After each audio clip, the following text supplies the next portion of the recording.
Sena's two factions got new election symbol. Shiv Sena's election symbol was seized. Action is taken under the Election Symbols Order 1968. Talaq-e-Kinaya and Talaq-e-Bain challenged in the Supreme Court demand from the government for a uniform procedure for divorce. The court issued notice to the government. Modhera becomes country's first solar-powered village. It was announced by the Prime Minister. This village is known for Sun Temple. Central Bank Digital Currency Concept Note issued. The objective is to create awareness on digital currency. RBI may launch digital currency soon. And CPRI releases report on weapons sufficiency. The report is based on a comprehensive analysis of 3 indicators. India ranks 4th in the list of Indo-Pacific countries. The Election Commission of India has recently allotted alternate names and symbols to 2 factions of Shiv Sena, a political party of Maharashtra. The commission has allotted alternate names and symbols in views of the upcoming by-election to be held in Maharashtra. Actually, both factions will compete with each other in this by-election. Hence, both factions presented their claims on the name and election symbols of Shiv Sena in the Election Commission. As a result, the Election Commission had frozen both the party's name and the election symbol. After this, the commission asked for alternate names and symbols from both factions. Both the factions had provided alternate names and symbols of their choice on which the Election Commission has now put its stamp. Significantly, the matters related to a party's election symbol are covered under the Election Symbols Reservation and Allotment Order 1968. This order empowers the Election Commission to recognize and allot the election symbol of a party according to Para 15 of this order. The Election Commission has the power to decide on the claims made by 2 rival groups or factions of a recognized political party on the party's name and symbol.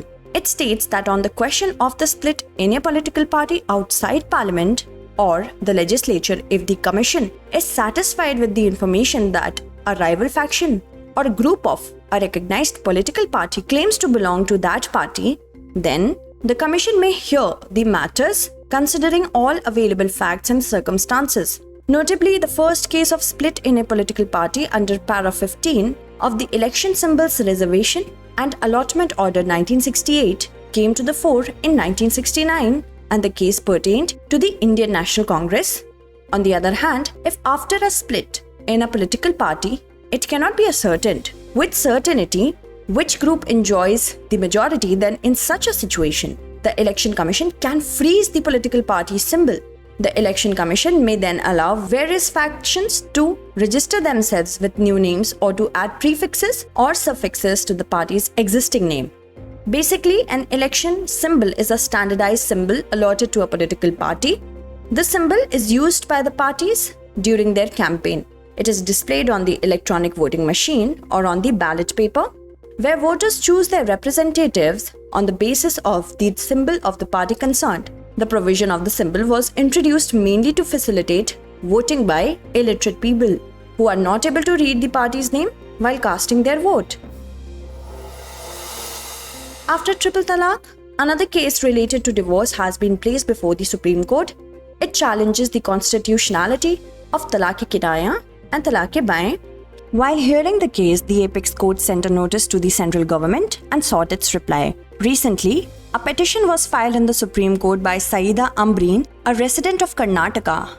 In this petition, the petitioner demanded that all forms of one-sided and non-judicial divorce among Muslims, including Talaq-e-Kinaya and Talaq-e-Bain, be declared invalid and unconstitutional. The petitioner argues that it violates the fundamental right related to equality, freedom from discrimination, and the right to life. The petitioner had urged the Apex Court to issue guidelines to the central government for gender and religious disparity-free ground of divorce and for an equal process of divorce for all citizens. The petitioner stated that in January 2022, she received a letter from the Qazi's office. The letter, written on behalf of her husband, mentioned that it was not possible to continue the relationship and sought to end the relationship. Let us tell you that talaq-e-kinaya and talaq-e-bain are different types of talaq from triple talaq. In talaq-e-kinaya, the word talaq is directly replaced with vague words which mean that it is no longer possible to continue the marital relationship. Whereas in talaq-e-bain, the husband uses the word talaq only once instead of using it thrice. It's worth mentioning that the Muslim Women Protection of Rights on Marriage Act was enacted by the central government in 2019. Under this act, triple talaq has been considered a punishable offence. This act provides for imprisonment up to a maximum of 3 years and a fine for the husband. Recently, the Union government appointed a panel headed by the former Chief Justice of India, K.G. Balakrishnan, to study the status of Dalits after their conversion to other religions from Hinduism. The 3-member commission will also comprise Professor Sushma Yadav, a member of UGC, and retired IAS officer Ravinder Kumar Jain. The commission will submit its report in 2 years' time. It is worth mentioning that the Apex Court has already accepted a batch of petitions on the matter and has sought the centre's position on it. Petitioners seek the inclusion of Dalit Christians and Dalit Muslims in the scheduled caste list and do away with religious criteria for the inclusion. The status of SCs is regulated by the Constitution Scheduled Caste Order 1950. Currently, only those belonging to Hindu, Sikh and Buddhist communities can be categorized as scheduled castes. At the time of enactment, only Hindus were classified as scheduled castes. However, later the order was amended twice. Firstly, on the recommendation of the Kalelkar panel of 1955 and later on the recommendation of the High-Powered panel of 1983. Subsequently, in 1956, Sikh community was included, and in 1990, Buddhists were included as scheduled castes. The basis for the inclusion of Hindus only as a scheduled caste was the social disabilities and discrimination they faced due to untouchability. Later, Sikhs and Buddhists were included as both these religions have emanated from Hinduism and untouchability is a feature of Hinduism and its branches. Since untouchability is not a feature of Islam or Christianity, therefore converts to these religions were not considered SCs. However, there was a demand for reconsidering this position. The contention of Dalit Christian and Muslim organizations has been that these communities continue to face discrimination even after conversion. Now the Commission will examine the implications of any decision in this matter on existing scheduled castes and the changes they go through on converting to other religions in terms of customs, traditions, social and other discrimination and deprivations. Recently, a rare idol of Nag Bhairav has been discovered. This idol has been discovered at Nandalek village in Udupi district, Karnataka. The idol probably belongs to the 14th-15th century. It is made in the folk tradition style. It closely resembles the Bhairav sculpture discovered at Ninnikal near Nandiguru. This idol incites curiosity with its symbolism. It is built on a green schist stone. It is rectangular in shape and has a conical shape at the top. At the stone's base, a single hooded Nag with 4 knots, covering 1/4 of the stone, is depicted. It depicts Bhairav in a standing posture with 4 hands. Bhairav has 2 serpents in his hind hands and a snake in his front right hand and a human head in his left hand. In addition, the Nag and 2 Nagkanikas are seen standing on the top, holding the Nags, and an umbrella-shaped figure of a snake with 5 hoods is shown on the head of Nagabhairav. In this idol, Nagabhairav is shown wearing a sacred thread and robe below the waist. Significantly, Nagabhairav is a part of Ashtabhairav. Notably, Ashtabhairavs are the 8 manifestations of Lord Shiva, who protects and controls the 8 directions. Among these, Nagbhairav is considered to be the protector of the southern direction. Bhairav is also called the Kshetrapal of pilgrimages. The Nagbhairav cult is closely associated with the Jain goddess Padmavati. Actually, Padmavati, besides being a Jain goddess, was also a Nag goddess. Recently, Prime Minister Shri Narendra Modi visited the Modhera Sun Temple. On this occasion, a 3D light and sound show was organized on the temple premises. the Prime Minister inaugurated and laid the foundation stone of several projects at Modhera. Prime Minister Modi also declared Modhera as the country's first solar-powered village. Every single household in Modhera will receive electricity 24/7 from solar panels. It is worth mentioning that Modhera is a village situated on the banks of the Pushpavati River. It is located in the Mehsana district of Gujarat. This village is mainly famous for the Sun Temple. The Modhera Sun Temple was built in 1026-1027 AD during the reign of Bhimdev I of the Solanki dynasty.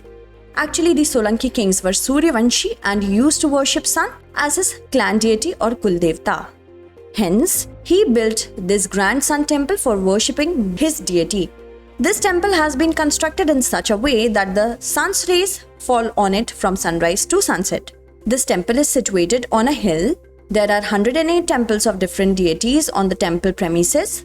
Beautiful carvings have been done on the walls of the sanctum sanctorum of this temple. The carvings of its walls depict mythological stories. The pillars in the temple are engraved with 12 images representing the sun according to the 12 months. This temple is divided into 3 parts. Ramkund, Sabha Mandap and Gud Mandap are built in this temple. The Sabha Mandap has 52 pillars, which represent the 52 weeks of the year. At the same time, stairs have been constructed to reach the Ramkund. This kund is built in a rectangular shape. The 3 main temples located on the 3 sides of the kund are dedicated to Lord Ganesh, Lord Vishnu and Lord Shiva. The idol of Lord Shiva is shown performing the Tandava Nritya, which is located right in front of the Sun Temple. Recently, RBI issued a concept note on central bank digital currency. It aims to create awareness about digital currency and to decide the strategies related to it. On this occasion, RBI also announced to launch e-rupee on a pilot basis soon. However, no clear information has been provided by RBI regarding the timeline for launching the e-rupee. While making this announcement, RBI clarified that digital currency will be only an alternative to the existing paper note and paper notes will not be completely eliminated. Significantly, the finance minister in this year's budget announced that digital currency will be introduced in the current financial year. According to RBI, so far about 105 countries in the world are planning to launch their own digital currency. China and South Korea are among the countries that have started testing their own digital currency. Actually, digital currency is the digital form of fiat currency of a country. It is regulated and issued by the central bank of the country. In India, currency notes and coins are examples of fiat currency. RBI has stated that in the last financial year, about 5,000 crore rupees was spent on the printing of paper notes. Hence, the cost of printing notes will reduce due to the introduction of digital currency. It is being claimed that the digital currency will be economical for the RBI and it will also be easy for the consumers to manage it. Recently, World Bank released a report titled Coping with Shocks, Migration and the Road to Resilience. This report is released twice a year and focuses on the economy of South Asian countries. In the report, the World Bank reduced India's growth forecast for the current fiscal, that is 2022 to 2023. As per the report, the Indian economy will grow at a rate of 6.5% in the fiscal year 2022-23. In comparison to the June level, this downward revision is of 1 percentage point. In the last fiscal ended 31st of March, the Indian economy grew at a rate of 8.7%. Next year's growth rate has been pegged at 7%, which will eventually settle back to 6.1% in the 2024-25 fiscal year. Persistent pressure and headwinds on various fronts have been ascribed as the main reason for the downward revision. The impact of Russia-Ukraine war, disruption in the supply chain, global monetary tightening, high commodity prices, and interest rates impacting domestic demand, especially private consumption, are the main reason for the slowdown. Last year's growth rate was high due to a low base effect. Since most of the economic recovery after COVID is complete and the economy is at a pre-COVID level, this too has a role in bringing the growth rate down. The report highlights the uneven recovery in the subcontinent. Countries having more services-led economies like India, Nepal, and Maldives are expected to maintain a reasonable recovery trend despite headwinds. On the other hand, Sri Lanka continues to grapple with its economic crises, and the devastating flood in Pakistan will drag its economy down. Afghanistan, Sri Lanka, and Pakistan are more at risk and will see poverty increase in 2022. As a whole, South Asia, excluding Afghanistan, is expected to grow at 5.8%. India's growth estimates are above the South Asian average, but employment generation, along with supply chain disruptions, remain a challenge. The Sri Lanka forecast is particularly severe, a contraction of 9.2% this year and a contraction of 4.2% next year, before finally growing at 1% in 2024. Recently, the 8th World Forest Week was organized in Rome, Italy. During the event, FAO, that is, the Food and Agriculture Organization, released a report titled Mainstreaming Biodiversity in Forestry. In the report, managed forest for economic benefit has been described as important for biodiversity conservation. The report recommends mainstreaming biodiversity in such productive forests. It includes prioritizing forest policies, planning programs and investments that have a positive impact on mainstreaming biodiversity strategies. The report also recommends adopting various measures and actions.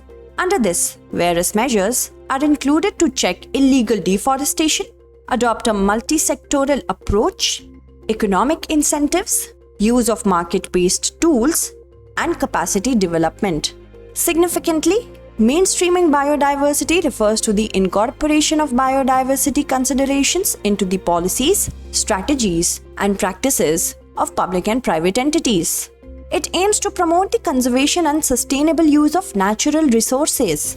In 2020, the FAO's forestry statutory body asked the FAO to mainstream biodiversity into the forestry sector. According to the report, forests and their biodiversity are being depleted at an alarming rate. Deforestation is the biggest reason for the depletion.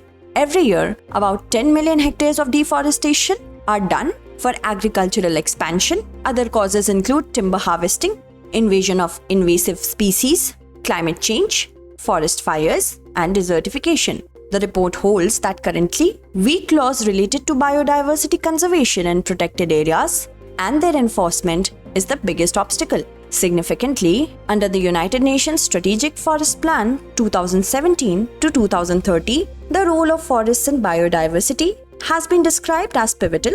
In addition, the FAO also formulated and implemented a strategy to mainstream biodiversity in agriculture in 2019. According to the FAO, forests currently cover about 31% of the world's land. It also stores about 296 gigatons of carbon.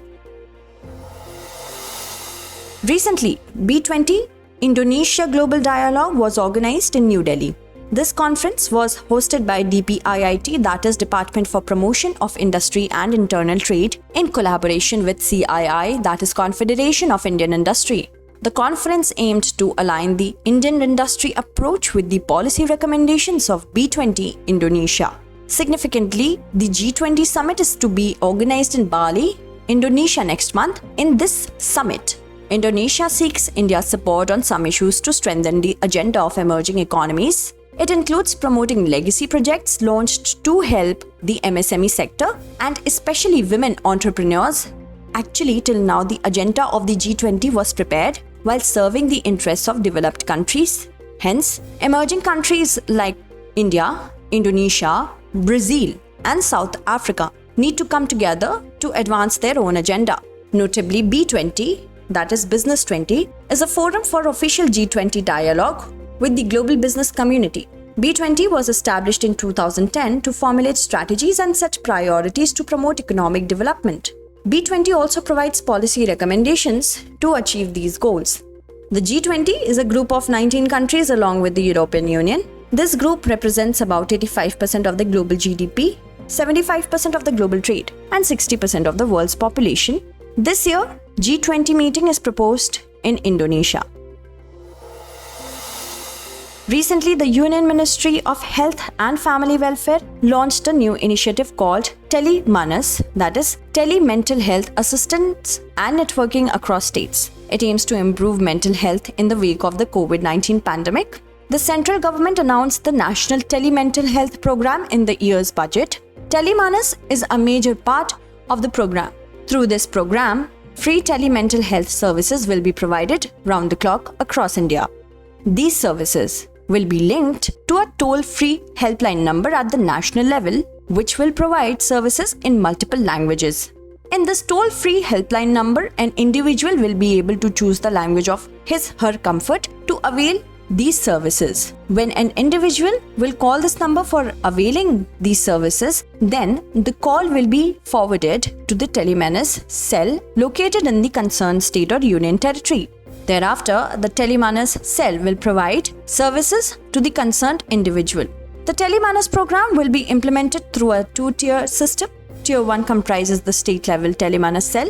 Under Tier 1 services will be provided by trained counselors and mental health specialists. Under Tier 2, services of specialists of district mental health program and medical colleges will be availed for providing direct services, while services of e-Sanjeevani specialists will be availed for audio-visual counseling. Initially, Telemanas will provide basic support and counseling services. Later, it will be linked to the other health-related programs of the central government like National Teleconsultation Services, e-Sanjeevani, Ayushman Bharat Digital Mission. It will gradually cover all forms of illness, including mental health. All these government services will be integrated to improve the mental health of the people. At present, 5 regional coordination centers including 51 Telemanas cells are functioning at the national level. Currently, the services of Telemanas cells are available in selected states and union territories. However, the central government aims to open at least one Telemanas cell in each state and union territory of India. In addition, the program provides for establishing a network of 23 telemental health excellence centers with NIMHANS as the nodal agency. Notably, World Mental Health Day is celebrated every year on 10th October. Recently, a report titled Poverty and Shared Prosperity 2022 Correcting Course was published by the World Bank. It presents a grim picture of the poverty in the world, including India. The report claims that the COVID pandemic is the biggest obstacle towards eradicating poverty in the current decade. According to the report, global poverty has declined since 2015. However, the decline was slow. However, the COVID pandemic and the Russia-Ukraine war have led to a huge increase in global poverty. However, the rate of global poverty reduction was higher before 2015. The number of people living below the extreme poverty line increased by more than 70 million in 2020, the highest since 1990. An estimated 719 million people survived on less than $2 a day by the end of 2020. The World Bank considers that persons earning $1.90 per day are below the extreme poverty line. The World Bank has revealed that about 13.6% of the Indians were in the extreme poverty line category in 2017. This data of the World Bank is based on the data received from CMIE, that is, Center for Monitoring Indian Economy. Significantly, the data related to poverty in India is released by Niti Aayog. For this purpose, data related to household consumer expenditure of NSO, that is, National Statistical Office, is utilized. Poverty data was published for the first time by the Planning Commission, the predecessor of Niti Aayog, in 2011-12. According to the Planning Commission, the poverty line at the All India level was fixed at a monthly expenditure of 816 rupees per person for rural areas and rupees 1000 for urban areas. As per the definition, the proportion of poverty in the total population of India in 2011 was 21.9%. Recently, a report was published by SIPRI, that is, Stockholm International Peace Research Institute. The report is titled Arms Production Capabilities in the Indo-Pacific Region. The report sheds light on self-reliance in weapons. Significantly, 12 countries of the Indo-Pacific region, namely Australia, China, India, Indonesia, Japan, South Korea, Malaysia, Pakistan, Singapore, Taiwan, Thailand, and Vietnam have been included in this report. Countries that spent the most on the military have been included in this report. According to the report, India is in 4th place on the list of the countries that spent more on the military. In this list, China is at the first, Japan second, and South Korea is in the third place. India's neighboring country Pakistan is placed at number 8. According to the report, India has secured fourth place in the list due to the production and sale of licensed weapons by local firms in India.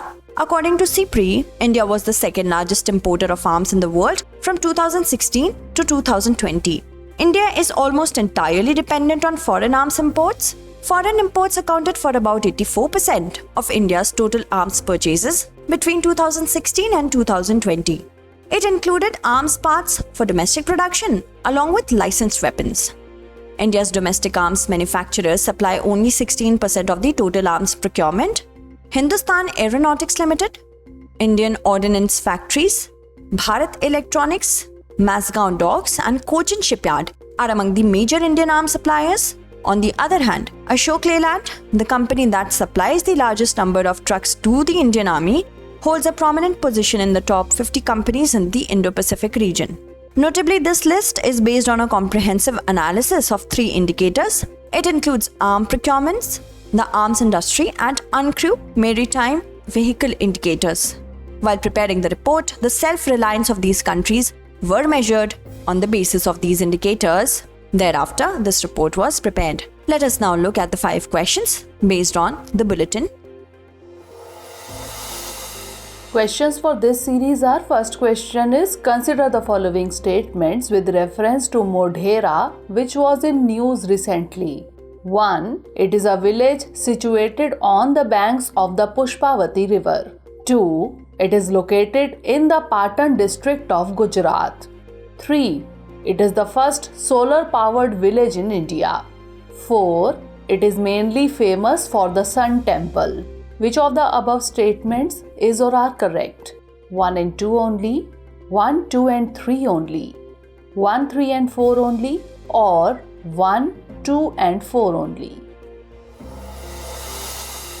Next question is, consider the following statements. 1. Digital currency is a digital form of fiat currency of a country. 2. Fiat currency is the currency issued by the government of a country. 3. Currency notes and coins are examples of fiat currency in India. Which of the above statement or statements is or are not correct? 1 only, 2 only, 2 and 3 only, or all of the above? Next question is, consider the following statements with reference to the symbol of a political party. 1. Provisions have been made for the allotment of symbols in the Election Symbols Reservation and Allotment Order 1958. 2. The Election Commission has the power to freeze the symbol of a political party. Which of the above statement or statements is or are correct? 1 only, 2 only, both 1 and 2, or neither 1 nor 2? Next question is, consider the following statements. 1. Article 341 of the Constitution of India deals with scheduled caste and scheduled tribes. 2. According to the Constitution Scheduled Caste Order 1950, no person professing a religion other than Hinduism, Sikhism, or Buddhism can be considered a member of a scheduled caste. 3. Only Hindus were classified as scheduled caste under the original Constitution's Scheduled Caste Order 1950. Which of the above statement or statements is or are incorrect? 1 only, 2 only, 1 and 3 only, or none of the above? Last question is, consider the following statements with reference to Telemanas, which was in news recently. 1. Telemanas will provide free tele-mental health services round the clock across India. 2. At present, 51 Telemanas cells are functioning at the national level. Which of the above statement or statements is or are correct? 1 only, 2 only, both 1 and 2, or neither 1 nor 2? Recently, Union Transport Minister Nitin Gadkari launched the Flexi Fuel Strong Hybrid Electric Vehicles project in India. It is the first pilot project of its kind. In addition to petrol, the vehicle or car launched under this project will also run on 100% blended ethanol. These vehicles or cars can also be run with electric power. Notably, flex fuel is a fuel which is made by mixing gasoline and methanol or ethanol. It has less petrol and more amounts of other things. Recently, Prime Minister Narendra Modi inaugurated the Mahakal Corridor in Ujjain. This corridor has been built at a cost of about 850 crore rupees. This corridor has been developed as a part of the redevelopment project around the Mahakaleshwar temple. This more than 900 meters long corridor is spread around the old Rudrasagar lake. Significantly, Mahakaleshwar is one of the 12 famous Jyotirlings in India. Ujjain used to be the central point for the calculation of Indian time, and Mahakal was considered to be the specific presiding deity of Ujjain. Goa will host the 37th edition of the National Games in October 2023. The Indian Olympic Association has given its approval for these games. However, the dates for the 37th edition are yet to be finalized. Notably, Goa will host the National Games for the first time. Significantly, the 36th National Games were to be held in Goa in 2016, but it was postponed several times due to unprecedented reasons, and the National Games were shifted to Gujarat. At the same time, the 35th National Games were held in Kerala in 2015. Recently, the International Monetary Fund has reduced India's economic growth rate estimate to 6.8% for the financial year 2022-23. It is the second time the IMF has cut India's economic growth rate estimates. According to the IMF, India's economic growth rate may remain low due to the impact of global factors and due to strict monetary policy. The IMF has stated that the world, including India, may experience an overall recession next year due to the impact of the Russia-Ukraine war, stricter monetary policy at the global level, inflation, and the pandemic's impact. Recently, the 4th Heli India Summit 2022 was organized in Srinagar, Jammu and Kashmir. The summit was inaugurated by Union Civil Aviation Minister Jyotiraditya Scindia. The Heli India Summit aims to create a world-class helicopter manufacturing system in India. It also aims to provide a common platform for all industry stakeholders and policymakers to discuss the growth story of the Indian helicopter industry, issues as well as challenges, and brainstorm solutions for the future. Heli Seva is a completely online portal providing such a facility. This portal is being used by all operators for obtaining landing permission at the helipad. Recently, the WADA Athlete Biological Passport Symposium 2022 has been organized for the first time in India. It was jointly organized by the National Anti-Doping Agency and the National Dope Testing Laboratory. The first WADA ABP Symposium was held in Doha, Qatar in November 2015, and the second symposium was organized by the Italian Federation of Sports Medicine in Rome, Italy in 2018. Notably, WADA, that is World Anti-Doping Agency, was established in 1999 as an international independent agency. It was funded by sports organizations and the governments of the world. Its major activities include scientific research, education and development of anti-doping capabilities, and oversight of the World Anti-Doping Code. Recently, the Chief Justice of India, UU Lalit, has nominated D.Y. Chandrachud as his successor. Actually, UU Lalit's tenure is ending on 8th November 2022. After his retirement, D.Y. Chandrachud will be the 50th Chief Justice of India. Notably, the senior-most judge of the Supreme Court is usually appointed as the Chief Justice of India. The rules that are followed for the appointment of the Chief Justice are called Memorandum of Procedure. Actually, the collegium system to elect the judges of the Supreme Court and High Court is neither present in the Constitution nor in any law. It was created in the 1990s after two judgments of the Supreme Court.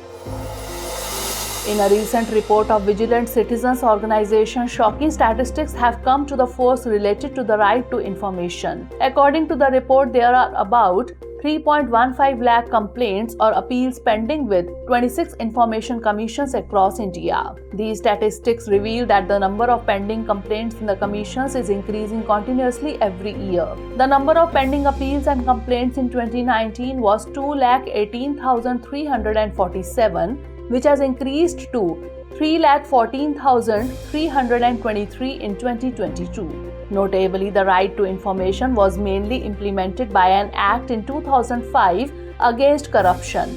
Under RTI Act, any citizen can get any information from any public authority.